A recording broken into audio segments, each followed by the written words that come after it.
ونستعينه ونستغفره ونؤمن به ونتوكل عليه ونعوذ بالله من شرور أنفسنا ومن سيئات أعمالنا من يهده الله فلا مضل له ومن يضلل فلن تجد له وليا مرشدا وأشهد أن لا إله إلا الله وحده لا شريك له وأشهد أن سيدنا وسندنا وحبيبنا وشفيعنا ومولانا ونبينا محمدا عبده ورسوله أرسله بالحق بشيرا ونذيرا وداعيا إلى الله بإذنه وسراجا منيرا أما بعد فأعوذ بالله من الشيطان الرجيم بسم الله الرحمن الرحيم ما كان محمد أبا أحد من رجالكم ولكن رسول الله وخاتم النبيين وكان الله بكل شيء عليما رب اشرح لي صدري ويسر لي أمري واحلل عقدة من لساني يفقه قولي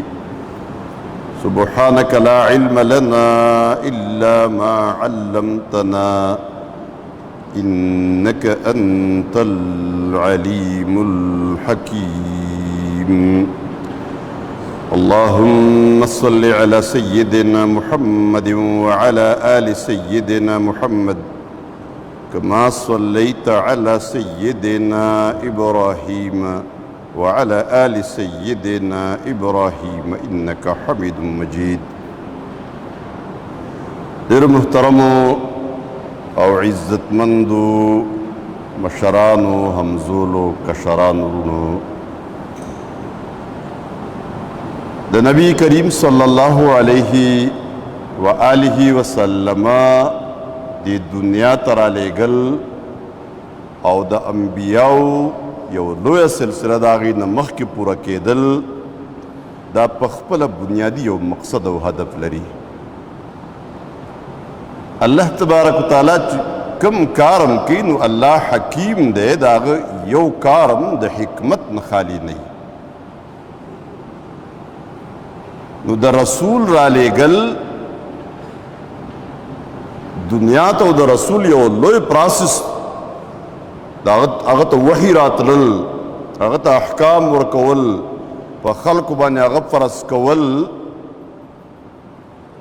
دا ولې د دې ضرورت څه دی یعنی الله دنیا ته رسول ولې رالیږي نن یو څو سوالونه تاسو جوابونه زده کوئ مختصر دا چونکې مسله د عقیدې ده د رسالت په باره کې عقیده باقاعده د مؤمن کلیر او واضح پکاري چې په څه خبرو باندې به مؤمن کلک ایمان او مضبوط عقیده لري نو یو څو سوالونه که نه په یو څو منټه کې الله پیغمبر ولې رالیږي یو سوال او بیا په وړاندې کې یو پیغمبر او وروسته د پیغمبرانو سلسله داسې ډېرېده دا ډېر ولې شو او بیا په آخره کې واپس راغونډېده شروع شو آخره کې یو پیغمبر ته خبره راغله او په هغه سلسله ختمه شوه نو ډېر پیغمبران الله ولې رالیږلي دي او دا سلسله وسیع ولې کړه بیا یې راغونډه ولې کړه او د یو پیغمبر نه پس بل پیغمبر الله ولې رالیږي دا دریم سوال او څلورم دا چې د پیغمبرانو سلسله الله ختمه ولې کړه. ولې نبوت بند شو، رسالت بند شو؟ د څلور سوالات د عقیده رسالت په باره کې دا څلور واړه سوالات ټولې مسلې حل کوي زموږ. نو تاسو یې بالکل د 1 2 3 په شان یاد کوي. نو مسله د رسالت د رسول د رالیږلو چوړمبنی سوال دی چې الله رسول ولې رالیږي. نو واضحه ده ځکه چې مونږ ټول د الله مخلوق او د الله بندگان یو، د هغه د مرضۍ مطابق په ژوند تیرولو مونږ مجبور یو. یعنی زمونږ دپاره بله د کامیابۍ لار نشته. الله مونږ مجبور کړي نه یو چې تاسو خامخا مسلمانان شئ، لیکن زمونږ دپاره د کامیابۍ بله لار نشته. نو چې د دنیا او د آخرت د دواړو کامیابي غواړم نو مجبوره یم چې د الله بندگی وکوم،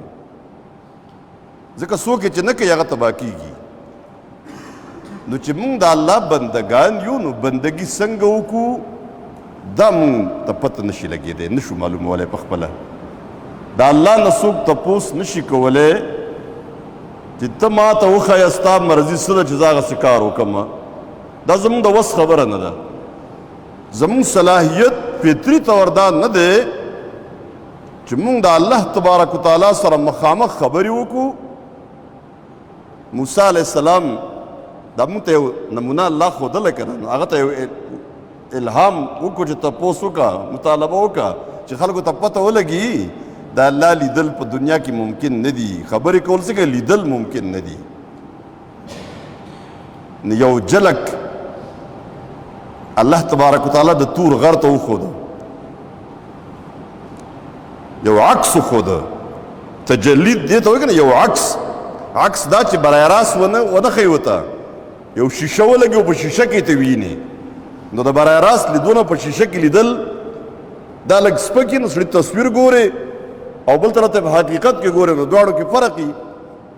داسې یو تجلی د تور غر ته وښودله او د تور غر ټوټې ټوټې ریزه ریزه شو او موسی علیه السلام بېهوشه پرېوت.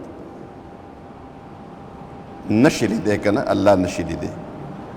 نو نشي معلومولی د الله نه برای راست چې ته راته ووایه ستا مرضي څه ده چې هغسې وکړم. الله تبارک وتعالی مهرباني وکړه او په انسانانو کې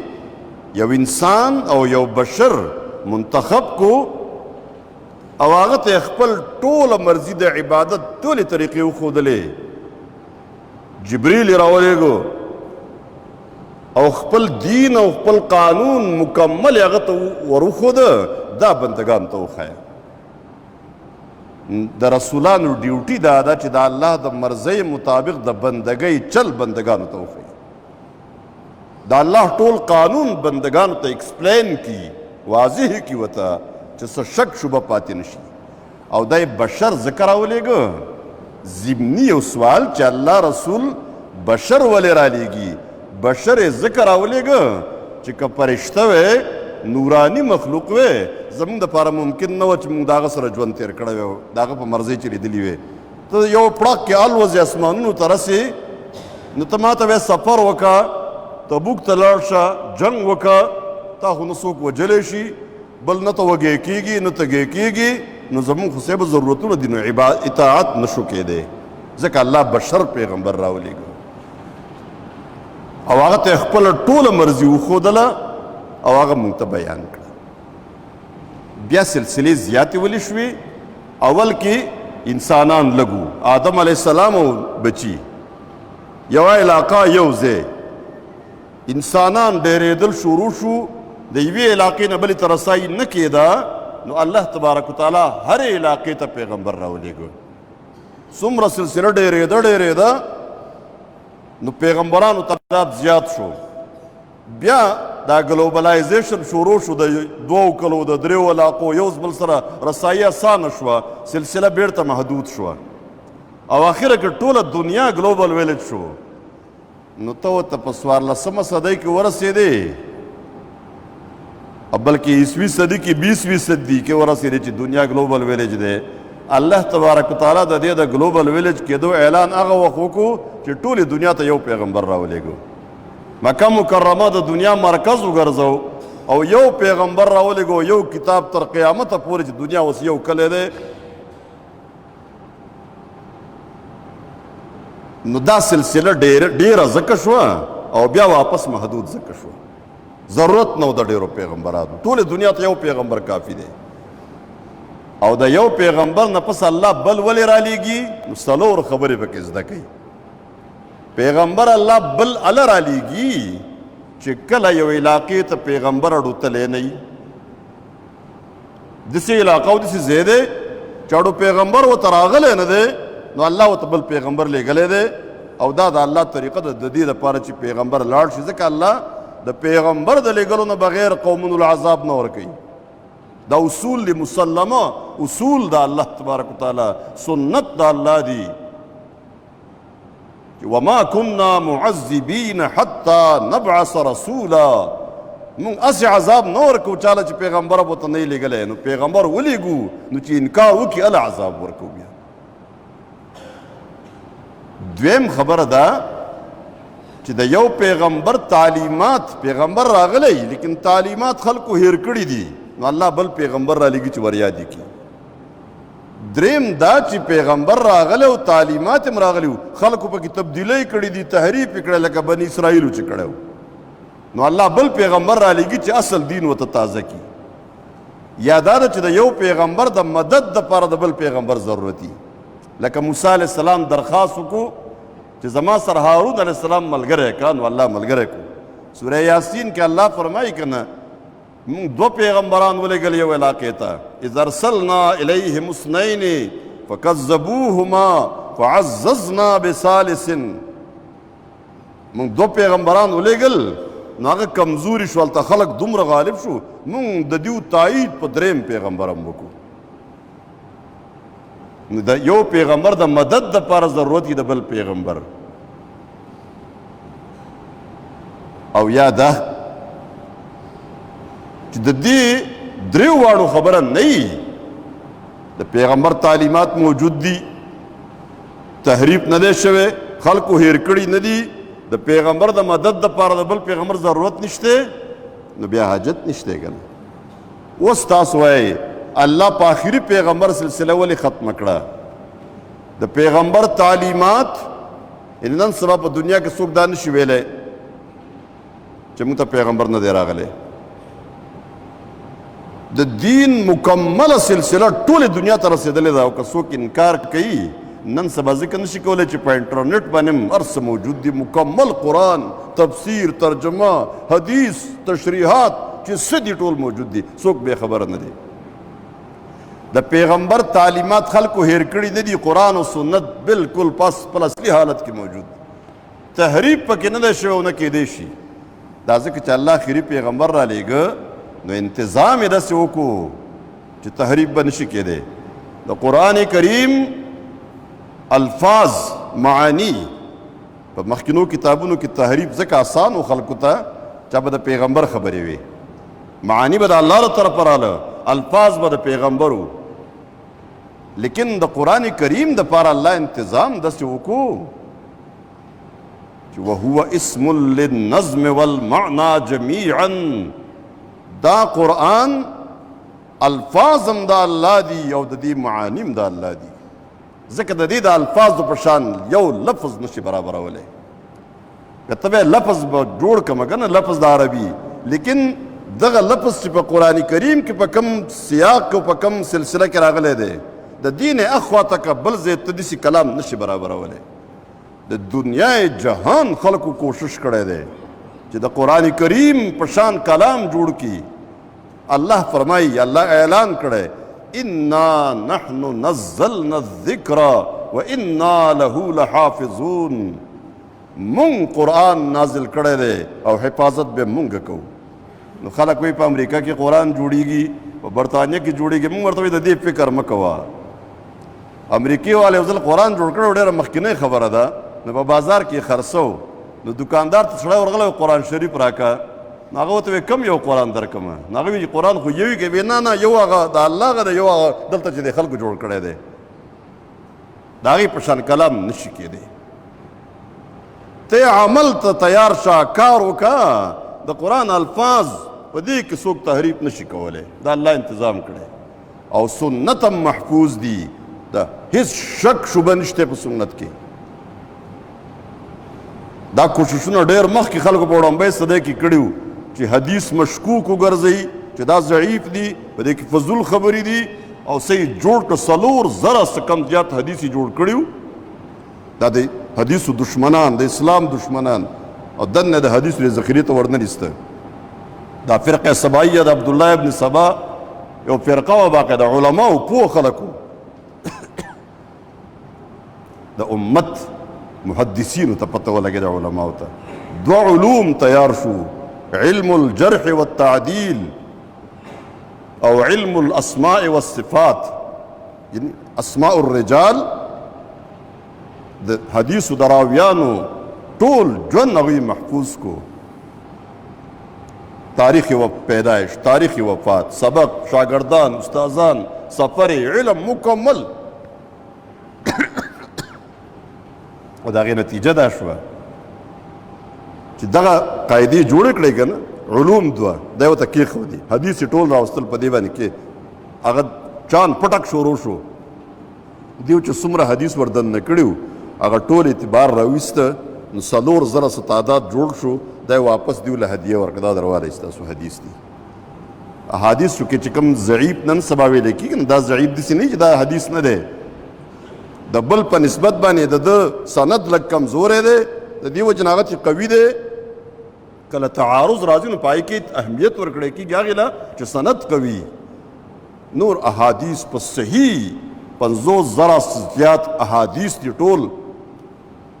چې بیا مجموعي تعداد په مختلف روایاتو باندې لکونو ته رسېدلی دی په مختلف سندونو باندې حدیث راغلی دي دا ټول حدیث موجود دي په صحیح حالت کې نو د بل پیغمبر د راتلو ضرورت شته اوس چې بل پیغمبر راځي او د الله اصلي دین چې کوم رالیږلی موجود دی نو د فساد ذریعه به که د اصلاح ذریعه به د دې وجې نه نبی کریم صلی الله علیه وسلم فرمایل چې نبوت او رسالت دواړه ختم شو ان الرسالة والنبوة قد انقطعت رسالت او نبوت دواړه ختم شو بس کټ شو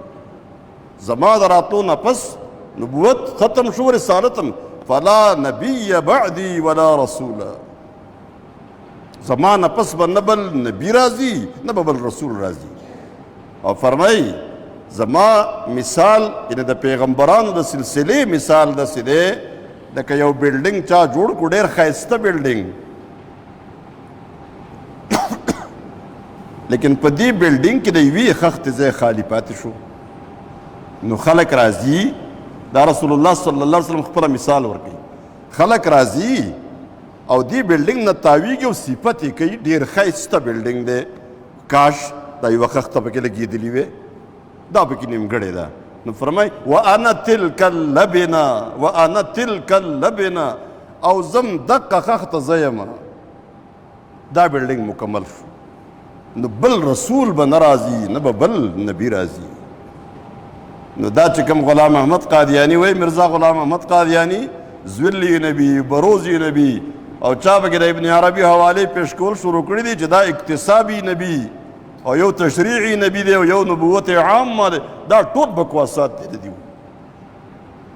هیڅ نه به نبی راځي نه به رسول راځي نو مرزا غلام احمد قادیانی اصل کې د تخت برطانیا خدمت کوو هغې په ډیوټۍ لګولی و او هغه تر ننه پورې هغه خدمت روان دی او مرکز هملته دی د دې وجې نه دا چې کوم دا 7 تاریخ را روان دی که نه 7 ستمبر دا هغه 7 ستمبر 1974 چې قادیانان په پاکستان کې غیر مسلم اقلیت ګرځولی شوي وو چې هر دا تاریخ راځي نو دوی بیرته سرګرم شي چې موږ به واپس خپل مقام حاصلو مقام به هله حاصلیږي چې ته توبه وباسي دی وایي دا دیوبندیان او بریلیان چې یو بل ته کافر وایي نو که موږ ته هم کافر ووایي نو څه خبره ده نو دیوبندیان کافر وایي یو بل ته او بریلیان هم یو بل ته وایي او سلفیان اهل حدیث هم یو بل ته څه وایي که نه تا باندې کفر فتوا ولګوله تا په هغه ولګوله لیکن هغې څه وایي دیوبندیانو باندې چې کوم الزام ولګېده بریلیان وی مثلا دی وای کنه تاسو کافر نه غیس وی دا دروغ وای دي دا الزام دی په مونږ باندې مونږ د دې نه بری یو دا غلط وای دی په بریلیانو الزام ولګي دا غیس وی دا دیوبندیان غلط وای دا خبره ټیک نه غلط وای دغه شان چې چا باندې الزام لګېدل هغوی فورن تردید کړی دی تاسو تردید وکړئ که نه مونږ دا غلط وایي دا مسلمانان مونږ مرزا غلام محمد قادیاني ته نبی نه وایو پیغمبر نه وایو هغه نه منو او مونږ رسول الله صلی الله علیه وسلم خاتم النبیین منو دا اعلان وکړئ نو دا اعلان چې ته وکړې نو مونږ به دا خپل ټول تحریک واپس والو مسلمان شوې که نه بیا دې ته دیو نه دي تیار دې وجه نه دا ورځ هم اهمه ده دا جلسې هم اهم دي دا جلوسونه هم اهم دي چې څومره په دې موقع باندې پروګرامات د ختم نبوت کیږي شرکت کوئ خپل سر شاملوئ چې د رسول الله صلی الله علیه وسلم د ناموس په حفاظت کې او د رسالت په حفاظت کې زما او ستا هم سره صحیح څه وشي اقول قولي هذا واستغفر الله لي ولكم